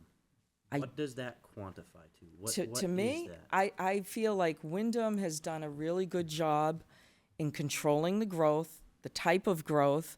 They have a survey on their website that's like all the time. People are able to take this survey to say what they like, don't like. I think that they weren't afraid, like when the state came in and said that we had to have Workforce. workforce housing, and they said, no, we're not doing it. And I applaud that. I mean, because they heard what the people said, and they did a good job on doing it. I'm just worried that, Londonderry's at a critical point in my mind, and They we're going to can't turn legally into say a no to subsidiary of workforce housing. Manchester. Just to be clear, Yeah. Yeah. Wyndham didn't say no to workforce housing. They have workforce housing. It's federally required. Yeah. Yeah. So it exists in Wyndham. They didn't say no and then it didn't happen. It exists there. I just want to make Look at that the clear. At the very There's no- beginning- There's no Wyndham's way At- that Londonderry is going to Yes, say so- no to Look at the workforce tax housing. rate. What I wanted to get at tax though, rate. what I wanted to get at though, of the question of Wyndham, Yes, sir. goes back to what I have talked about a few times here. Wyndham is a hugely dense community inside of, there's houses the size of this building on a quarter-acre lot all over Wyndham. The density in Wyndham is through the roof, and nobody's complaining about it, because it's the type of housing. Yes. So it is supporting what I have said this whole time of residents don't have a problem with density, they have a problem with the type of building it is. That's what I wanted to get at. Okay. For growth in Wyndham, I would encourage you to drive down Route 111. I and do. Take a look at the north side of Route 111 from Mammoth Road to the highway. I have. Every single tree on the north side of 111 is gone. So to say Wyndham is like stuck in time is I not a didn't mean fact. it as stuck in They time. are I just, exploding right now. right now. They And, are They are exploding. exploding, yeah. but a couple of years ago, they weren't. A Well, couple I years ago, think we that were. was a healthy conversation, And I'm sorry, we're wasting our time here. I'm sorry. and I think it was important, but I want to kind of bring us back to where we are. Thank you, Mr. Chair. Mr. One Mr. second, Chair, please. okay. I'm trying to figure out where we are. I think Sylvia's going to take the feedback, come back with it, and now we're moving to land use. Can I just ask one question on 2 again, but it doesn't have to do with diversity? So to the last part, to meet the needs of young adults, new families, and elderly, do we want to put to meet the needs of new and residents, How new about and just old? to meet the needs of citizens and Well, that's what I mean, like, just take out, that's pigeonholing, where, yeah, just because, of new residents. to meet the needs I'm of not a new new, family. I guess I'm no longer Should a we younger say adult. I'm diverse certainly not residents? old. to meet the needs of residents, I mean, just, but just, I think it Sorry. can just be Choices of simplified. residents? Choices. Choice of residents. To meet the needs All of right, residents, strike that from the record. I'm sorry. right, to meet the needs of residents, like, that's all. Promote it, however we rewrote it, to meet the needs of residents. New and existing residents. That's what I meant. Yeah. Yeah, I like that. Just, yeah, I like that too. because then you're taking into consideration your current Not making categories here. Right, Yes. categories are killing more, me. more Yep. broad. No, Yep. 100% agree with you. We got derailed. John, what's up? There's some really kind of housekeeping things. There are 3 people here besides you tonight, and this is a record, I think. I don't think we've had. There was 4 for So a can little you bit. speak into the mic, because it's kind of hard to I'm hear sorry. you? Thanks. But I think it would be a good idea to get more people to come here while you're doing this, to understand the pain and agony, et cetera, it's going to take to get this document done. So there's more people out there will have some understanding of this. The other thing is, you have a website, but I can't find, any information out there. The only place that told me that this meeting existed was on that little calendar on the front first page. You need to get more of this information out. All this stuff tonight would be helpful to get out before I come here, and before all you come here, so people understand what's going to be talked about and have some thoughts on it. But you're going to end up with you being the only people who know anything about this when you publish it, and then everybody's going to come back and criticize you. That's right. That's So, right. You need Well, to that's half the problem. Everybody wants to criticize, but nobody wants to help. That's why I always respond whatever. with help. But the point is, That's a good point of the survey. Mr. Wilson, one I think chart it's a, that it's a was put up about, showed the zoning and the housing being yes. built. Basically, it gives you a good indication of the build-out that you have, which, if I think I heard it right, there was 600 acres left of residential build-out left? No, No, Or is it- what was the 600? this was a comparison of lots. that's what, it's like 20. This, right here. Yeah, this What is- is, Single-family home parcels. So there's 616 acres of 20-acre or more parcels. Which is only 2% of the town. So 616 divided by 20 is what? 31? So there's 31 houses in Londonderry that have more than 30 parcels of land that have more than 20 acres. Oh, okay, so that is not a measure of what's left. No. No. No. No. Okay, good. But in any case, get this stuff out there. So everybody, when they show up, because we're kind of on the same page. The other thing I was thinking about was, you're talking about changing the zoning and the lot sizes and all that. If you take an example, say you had a street in town that you had 10 or 15 houses on it. They all and there was 10 or, say, 1 acre or 2 acre lots on it. And look at it in 2 different ways. One is to look at that street the way it is now. Everybody's on well and septic systems. And then look at it as if those houses have water and sewer to them, okay? And then look at what would happen to that situation if you decided to allow the 2 acre or 1 acre lots to be subdivided. Okay? The one with the septic systems and water, not much will change. The one that had that had water and sewer, those houses will be gone in an instant. And they tear them all down, no matter what was there, and they build high-rises. How are we building high-rises in a residential neighborhood? Yeah. No, I'm sorry, they build Zoning. apartments. They're residential. So a lot of the things that you're talking about, diversity and so on, are really controlled in a way by the infrastructure of the storage system and so on. So some of the things you think you can do, it's not gonna happen when I'll have the infrastructure. So you can't get carried away on what's gonna happen until you think about the infrastructure that's there to support it, or not to support it. That's all I'm saying. Thanks, John. All right, are we ready? Yeah, for let's the go. home Stretch. There's a lot here to go over. It'll be the first time you maybe see this. Some of you have seen it online, but let's work our way through. So, elements for consideration for land use. So the first thing, what residents shared in our 2024 survey, a little bit of demographics and land use statistics, and the 2013 land use strategies. All right, so some of the feedback we heard, when asked, please indicate the level of importance that the town should give to the following land use development methods for guiding future growth in Londonderry. So by far, the number one, by far, was preserve wooded areas and rural character when feasible. Next, creation of walkable neighborhoods and allowing for mixed uses in and near the airport. A bit distant away from that, promote vibrant walkable village center with allowances for mixed uses again. Provide incentives for age-friendly housing, and that includes housing for all ages, all abilities, including single-level living. Ensure new residential developments have on-site amenities such as playgrounds and multi-use trails to reduce impacts on town facilities.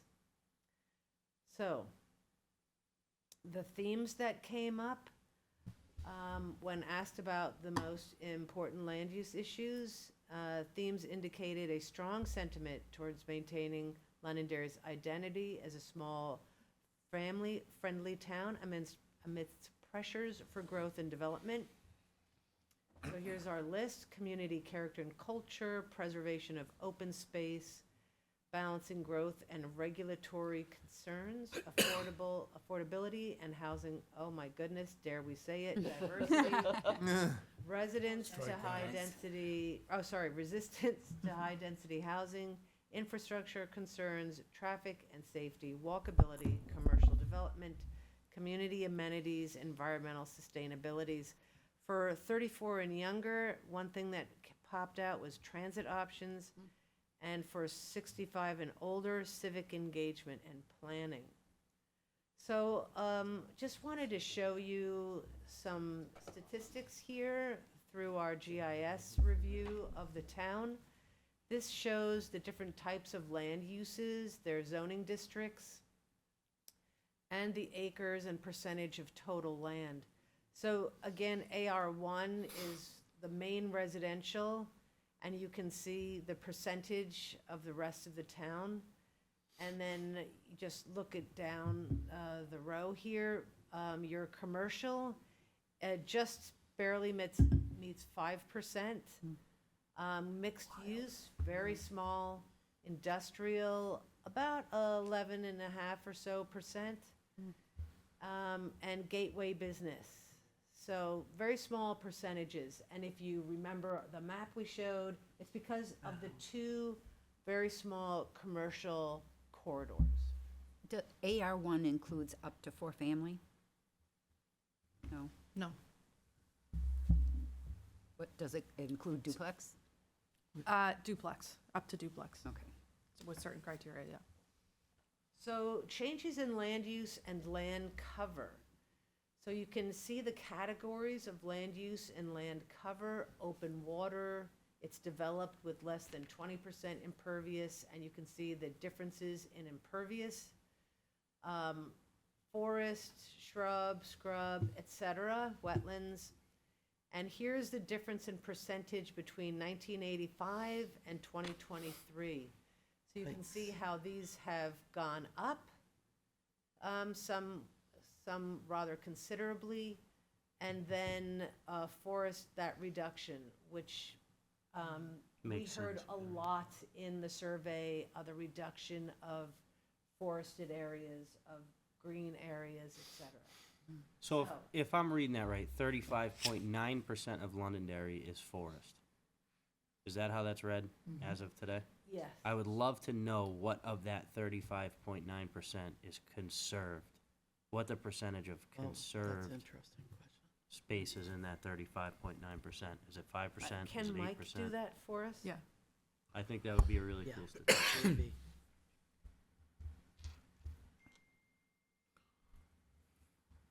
Where you can see the amount of wetland. Mhm. is likely within that. Inside of that 30. Well, not No, because it's necessarily, really a that's different, forests. yeah, Right, it's yeah, a that's different, different. yeah, Wetlands could be on properties, individual people's properties. yeah.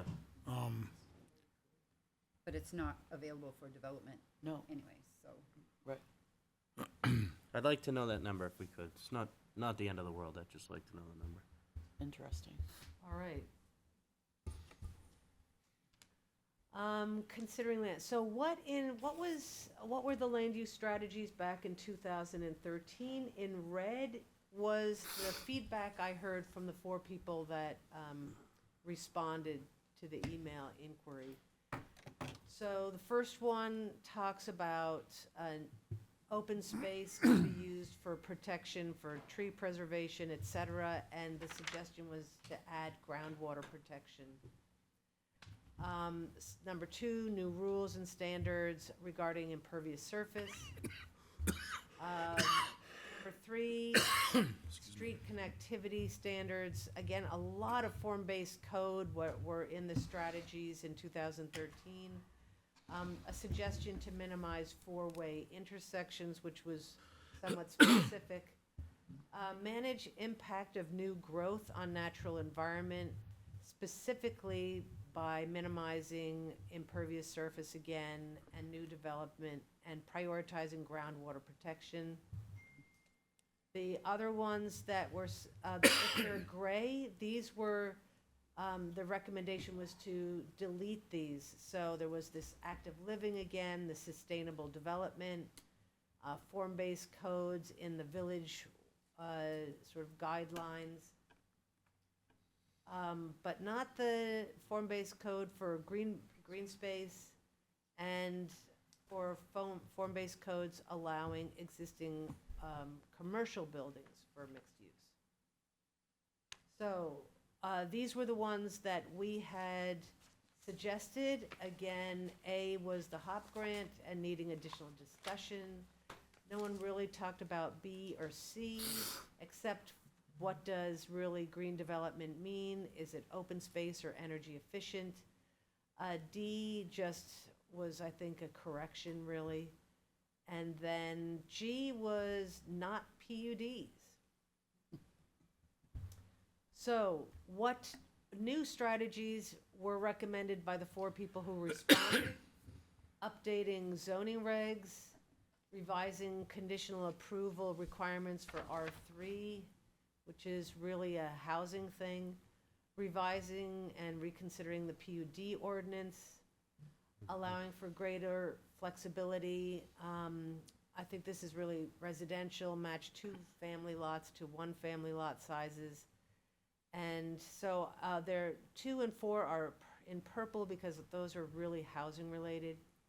Identify straighter north, south, east, west, higher traffic roads and increase setbacks, sight lines while decreasing driveways where possible to plan for future traffic burden. Work with Heritage Commission and Historical Society to identify, preserve, and when necessary, invest in historical and cultural priorities in our town. So with all of that and the feedback, here is what I came up with. So again, that same language regarding the HOP grant, so coordinating the boards and committees' review of the recommended revisions and process strategies.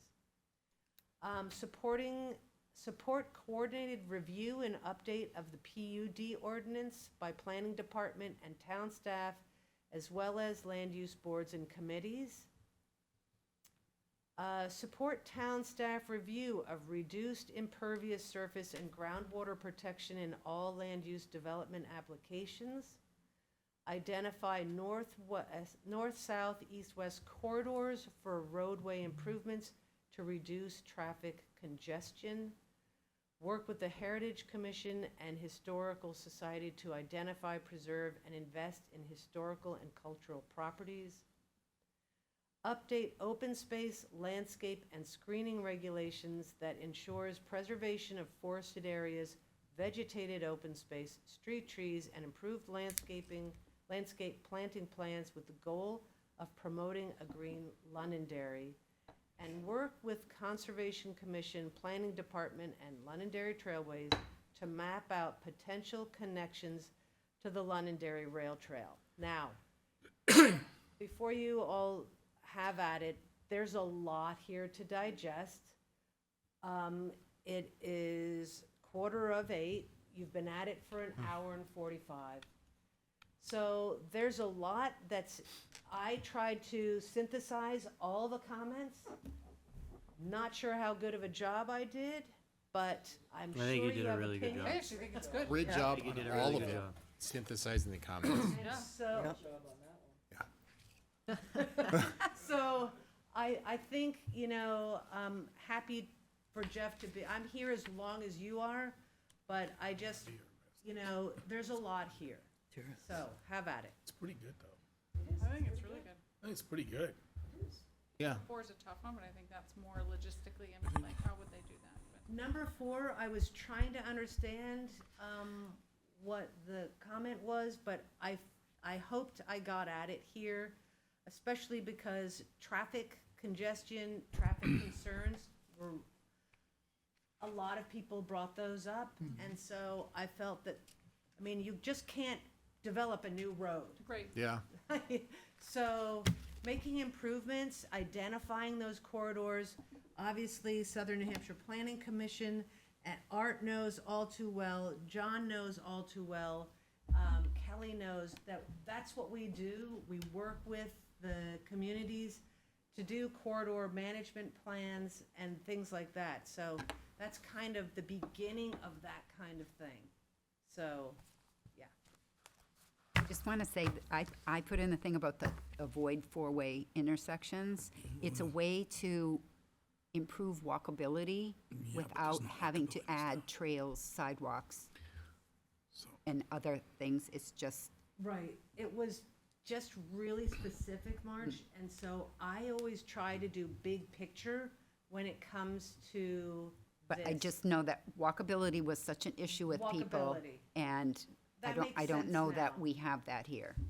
So I think walkability is a huge issue because even where I live, which is a new subdivision, which is actually very green and there's a lot of preserved forest, there's no sidewalk. There's not a sidewalk anywhere in sight. So we have a lot of young kids, babies, older people, everybody's walking in the street.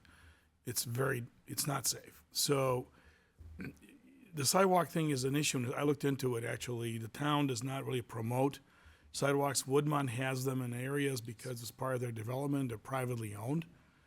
And some people said, well, sidewalks, make us look too urban. Well, that's kind of nonsense. I mean, there's plenty of sidewalks in very beautiful, residential areas that aren't very dense. So I think that walkability is a huge issue. And also a lot of our roads, as you know, what's happening right now on Folsom Road is they're doing their clearing to get ready to get that 4A put through. They tore down some homes. The lawsuit's been settled, so they're going full blast now. So I think that's a huge issue, and I think that it's not so much a matter of intersections because by Woodmont, they put those traffic circles in, which are very tight, and they're made to slow you down or discourage you from driving, but then there's no sidewalks on that road. So they side discourage there. driving, Side. One but side, there's I sidewalk. just drove by there the other day. No. So anyway, There's the bottom line definitely is that walkability is a huge issue. There's sidewalks on Michael's Way. Yeah, but not everywhere. I mean, On they one just- side going yeah, on down one the side, river. whatever. I drive it every The couple full of days, length but on one side, just but to the be bottom clear. line is that Yeah. that's private land. It's not. Correct. The Woodmont Correct. owns it. Okay, Correct. so they maintain it. It's the maintenance of the sidewalks, and the cost of those sidewalks that are really keeping us from having a walkable. Correct. So in my area, you got little kids playing in the street. You got people walking their dogs in the street. You got people with baby carriages in the street because there's no sidewalks. Right. So that's an issue. I think So that was a how lot that of- plays into the plan is a big thing. We can say it, but what are we gonna do about it? Right. Suggest it, I should say. So I think recommend that it. was a lot of the previous issues with sidewalks, because it's consistently a waiver, no? Yeah, so, I'll do my best here. So a lot of, or a large reason why sidewalks aren't supported is too strong of a word even. because I actually would like to see sidewalks more and on public streets. That being said, to your point, there is a cost associated Yeah. with maintaining them, and that's the primary issue. So the town doesn't maintain sidewalks is the short, because of the cost associated with it and the staffing. That was and so really on. the ultimately, the two things that were consistent was the town doesn't have the ability to maintain the 3 feet of sidewalks we have now, never mind if we were putting them in developments. And then the other side of it was with the 55-plus communities, the elderly were all complaining of having to go up and down at each roadway. Yeah. Or at each driveway, that Yeah. it was just the end of the world that they had to go They like walk in this, the which, streets and get by a yeah, car. you know, personally, I'd love to see more sidewalks, but those were the two realistic, reasons why they've always been kinda, I think maintenance was the number one is, you know, Yeah, it's initial cost and the yeah, maintenance. it's really the maintenance of them, and Absolutely. So I, cities have got, They have the You have to funding, maintain your cities own. have the they funding. have the budgetary, Cindy, Yeah, but the cities don't do it. Like when I lived in Revere, when I had property in the North End, I was responsible for what was in front of my Yeah, house. a lot of it Th- doesn't. You're responsible. You're liable for it. The city will come to you and say, you need to clean this. Like blow the even snow in out. Manchester, they're responsible for what's in front of your house. So how do we should look at, maybe it's a form of government. It's I don't a know if it- density thing, because if you have a little piece of sidewalk in front of you, it's not that hard to shovel. If you have a whole If bunch. you have 200 feet of Yeah, road you're frontage not that's gonna be required, you're doing like, that I'm not every- shoveling that. Yeah. but Yeah. I don't know if Even- that's true because the houses, I don't know if any of you have been to Revere, Malden, Everett. You got at least 100 feet, maybe more, frontage at your house and they're shoveling it. Some people who live in a corner might have 200 or 300 feet that they got to shovel. So just throwing that out there that. Yeah, it all depends on policy for the town. And typically in New Hampshire, the policy is that the Live free or town, die. in the town center, like, for example, Exeter, within a certain radius of town center, the town maintains. Outside of that, the town doesn't maintain, and it's a policy. And so people know that when it snows, that sidewalk will not be plowed. So that's just a policy issue, and it's as simple as that. But, you know, I think I can certainly add a walkability number here, and I think it's missing, quite frankly. Oh, definitely But is. the number 7, which is the mapping connections, I mean, there's a lot of green space, a lot of open space. If the town had a policy that open space or green space could be used on promoting trails, more trails, and I recently sent you that, yes. where with just the work that's being done on Pettingill and the planning, if there were sidewalks or a multi-use path along that, it could lead to the entire network in Bedford. So there is a great network here of trails. And that could be a promotion, how Londonderry could be a more walkable community is through your trails. Yeah, I think you're totally right. And as an avid biker, road biker, I live in Lorton Commons. I rode my bike from my house to the rail trail, which is by Poor Boys twice. I never did it again because the shoulder literally is this It's this narrow. big. Yeah. And I felt like I was taking my life in my own hands. So if you live in Lorton Commons or you live up and down Auburn Road or whatever, there's no way for you to get to the rail trail because literally the shoulder is about 8 inches wide. And the roads wind, the winding roads up and down. So I think the connectivity is really great. And if you do some bike trails, like the one that goes from Lowell, into Massachusetts, and also from Nashua into Massachusetts, the neighborhoods cut into it all along the way, right? We don't have that. I live like half a mile away from the rail trail. I would never ride my bike there again. People do, but Right. I drive and I park and then I ride Yeah, that's how you. because it's have too to do it. dangerous, right? There's no way to get there. I will add walkability to this list. Anything else that anyone is seeing is missing?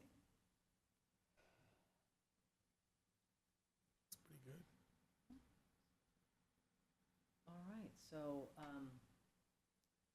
I'd like to just mention number 6. This one was very tricky for me to write. I probably spent too much time on it, but the thing is, we heard so much feedback from the survey about the greening of Londonderry. The fact that Londonderry, people love the forested areas, they love the green space, they love the rural aspects, they see it going away, they miss it. And just from reviewing a lot of plans, Kelly knows all too well, when I look at the landscape plans, they look pretty skimpy.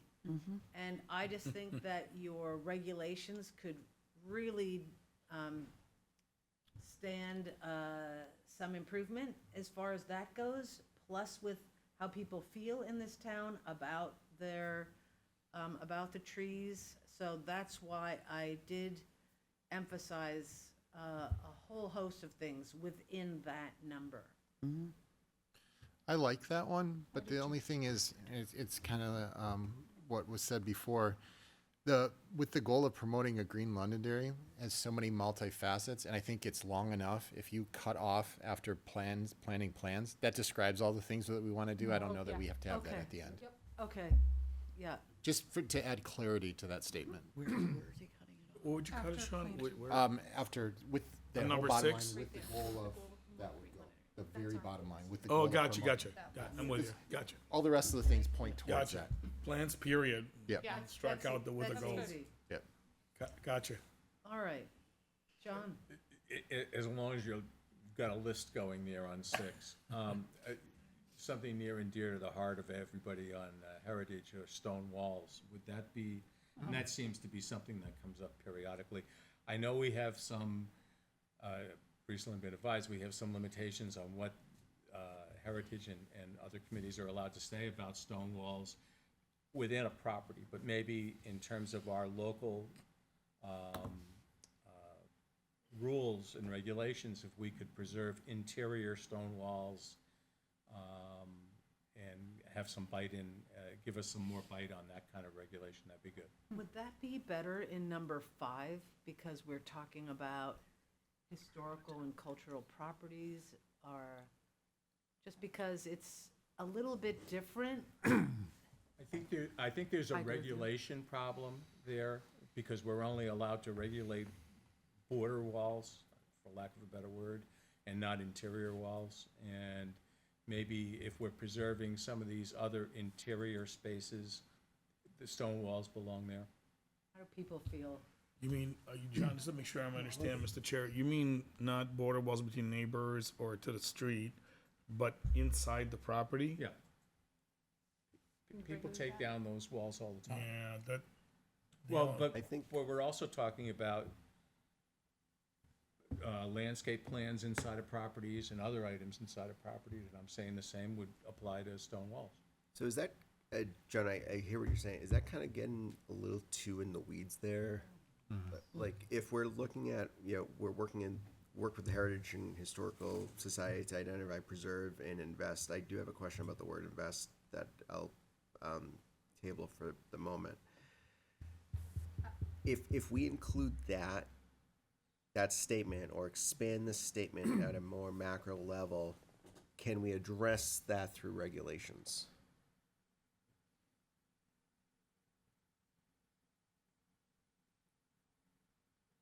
I guess, and I don't want to beat this anymore, but Heritage, right now, cannot do anything about interior walls. True. It is not within our purview. Okay, we can't Okay. say a word. So unless there, and the only reason I'm looking at 6 is that seems to be suggesting, regulation Can I just, change. can I just add a clarification ahead. point about what the regulations say? Yes. So the please. planning board has the authority to, and this is in our subdivision regulations, I'm gonna shorten it. But existing stone walls shall be retained where possible and relocated and restored as required by the board, meaning the planning board. So you can do that already. To your point about the Heritage Commission and their ability to regulate anything, you're advising the planning board on that, so. Yep. I guess I don't know what you're, I'm sorry, we were told in a meeting, and I think Art's here, that we were only allowed to advise on border walls. right, I'm just saying, generally speaking, the commission is advising the planning board, so What she's saying is you're not regulating. you're not, the Heritage Commission No, isn't no. regulating. And we shouldn't, but, and maybe that's another reason that shouldn't be on the Heritage Commission. It should be under the rules and regulations, so you guys can do it. He does have a good point. Why do we specify the Heritage Commission and the Historical Society? Maybe we should take that out, because we should work in other aspects of it. We shouldn't confine to just that specific Yeah. instance. It might be That's a good- too specific. That's actually. Yeah, just strike the Heritage and Historical Society, Mr. Chair. Yeah. And leave the Right. rest. And then like, yeah, And I think to address your thing about invest, I think that, I understand where I think I know where you're coming from, but the reality is a lot of municipalities, other towns are sometimes try to, if the money's there, try to acquire a site or acquire a building or acquire Yeah. a piece of land. I know the town's done that, Kelly, in the past, and maybe that's one of the only ways to preserve some of the open lands, because anything that's privately owned, as Kelly pointed out, I believe it was in February meeting, the perception in town is that orchards are going away, open land's going away. Well, those are private lands, right? And, like Woodmont, and so I think maybe maybe that word is still troublesome, I don't know. Are any of the orchards in town still private land? Still private land? Oh, yeah, Yeah. Oh, no, for you. Elwood? Which one? Ooh, what if that was almost sell? all of them. But Yeah. they have Yeah, easements. but this is what I'm getting, that's what I'm getting at. Yeah, Okay. it's private land, but it's still, I it wanna has an easement say that, I think they're all, parts of Sunnycrest still Part- Yeah, aren't conservation, inside of the easement. correct. There's three that the town owns a development easement for. We are So- protected. Not That's, totally, Max okay. and Sunnycrest, No. Sunny, And what? And Merrill. Merrill's? Merrill. Merrill. Marrows, Oh. but Sunnycrest has parts that aren't so under the folks, I easement. think I'm gonna, I wanna kind of, Correct. Sunnycrest. I know the other two are. And And, Elwood and, What about Elwood? Elwood is isn't not at all. That's what I said Yeah. in response to you. It's not? No, Well, not at all. Correct. The chair's trying to speak. folks, Sorry. it's 8:00. This is a significant chapter. Same, I kind of want to, have discussions on next steps here. Because I want us to digest this, chapter, a little bit more. Do we want to, so, two options. Our April meeting, which is, 30 so days away from now, maybe 31, anyways. Third Thursday of April. Do we want to see if we can schedule another meeting on April 3rd? I'll be out of town. Yes, I have a conflict. I'm out of town. So we got two so I actually, Is it just, so Like, you're proposing the 3rd, and then you're already scheduled to meet on the 17th? just to see if we can kind of accelerate, not so much accelerate the conversation, continue the conversation if possible. I don't know if it's possible. I don't, I already have 3 folks that have conflicts on that date. When I looked at the town calendar, it looked like there weren't any other meetings for that we would be in there, what but about the 10th?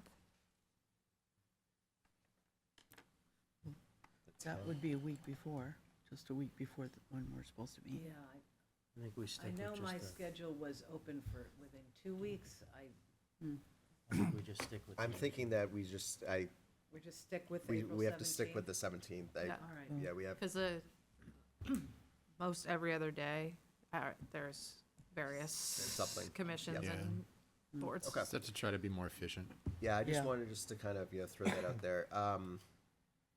Same deal, and Bob, I'll definitely text you to make sure that you receive it. I might have I got the one yesterday. Yeah, I apologize that you didn't receive the one a few weeks ago, so I'll make sure to text you to make sure that you received it. But we'll send out another packet, another kind of review. Let's get more than 4 people responding back. I'm sorry about that. There was a little glitch with the town email, and that was a Yeah, problem. no worries. What I can do is I can summarize all of what has been accomplished, vision, guiding principles, focus areas for regional context, the housing and the land use. And I'll just summarize that. I don't know, I think the only feedback we really were hoping for was on this now, but certainly, these are all draft, because the planning board is the ultimate group that will approve. But at the next meeting, what I'd like to do, and what I'd like to get to Jeff a week beforehand, is the draft chapters of all of it. Yeah. So that you'll see the draft chapters, and it's long. It's gonna be close to 40 pages, I think, or I forget where I am now, somewhere in that, it's more than 30 anyway. And so, what you'll have is the draft, and then we'll review that. So I'm hoping everybody will take a good 15 minutes at least to do a quick review and a quick look at, one, what we have accomplished, and then to see how it fits in those first draft chapters. Because what we need to do after this is start talking about our next survey and our next chapters. You've really done an excellent job of looking at this, and so I think that's to be applauded, but we do need to start thinking in the next chapters. Could we also, Sylvia, all the documents we've kind of shared, it's all matter of public record anyway. Could we start to kind of leverage our website, use that as a marketing tool, put those documents on there? Just so we can all, promote our work as well. Yes, great idea. I had written on my notes, update website. All right. And is there a point that we do invite the community in to get Yeah, that's my their concern. input? Into the draft chapters. Yeah, We as like, promise people to include them. That is up to you. These meetings are all open, So I but just, What do we do to get But- more people? I mean, So- Well, I think people they've were, been the only 2 people at the past 16 meetings. What? Yeah. I totally agree with you and see what you're saying. I'm asking the question. I think people are expecting else things more like to do? charrettes and I think- roundtable Yeah. discussions, and what's that? Sorry. I think Hold on, people are. let Kelly talk. So, I just want to back up a little because I heard charrettes and round tables. So, I wasn't sure what direction this committee wanted to go in that regard. Just because I'm thinking about time, and my recollection is you wanted to Expedite. move this forward reasonably, but, not too fast, if you will, some type of balance. But as far as communicating things to the community, I try and make it a point at every council meeting to note when this meeting is. We do promote it on the website, both just on the calendar, and anytime you put something up there, an email blast goes out. It's on the master plan website. I would think that you all can communicate with the people that you know verbally, word of mouth. But we also, I should say, the lantern is back again, so this is gonna, updates about this committee and the master plan in general will be in that newsletter as well. I'm open to suggestions, though, I mean, Would- there, 1 second. I would like to, because I think it's important that we take the survey information, we take the drafts, we respond to it, we have the discussions, we draft those first chapters, and then have a period of public input into those chapters. Whether we post it online, have a survey tool or something along those lines, have a few of us, have a Saturday listening session. Yeah. Yeah. Or something along those lines. I think that would be probably the best it would definitely allow for the public input and the public response and the questions and the clarifying aspects, allow us to stress test the document Yeah. as well. And I think it might be a low lift, high reward kind of situation if we do it that route. I do think that, I would agree that some type of online survey, whatever you want to call it, that people like can an use online as feedback to form. react to drafts, Yeah. but also having some type of in-person public forum for the people that don't necessarily like to go online and they want to have some face-to-face dialogue. If you look at the last master plan, the 213 master plan, they had this thing called the Planapalooza. And people came to that. I forget where it was, you might It was remember. in here. It was in here, and they did have like tables, and they had maps out there, and there were a lot of people that came to that. There's photos in the.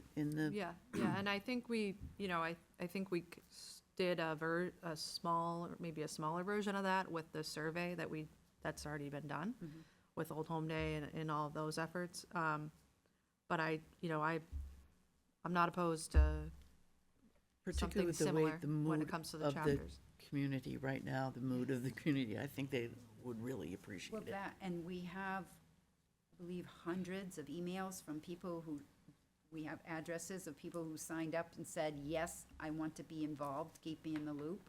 Yep. So just hitting those at minimum. Yeah. Yeah, and I think, like anything you're communicating, you have to hit it multiple ways. So we'll kind of we'll work on getting, the infrastructure in place for, the feedback and survey. We'll work on, scheduling, kind of listening sessions for these draft of chapters here. We'll also be, working simultaneously to launch the other, survey.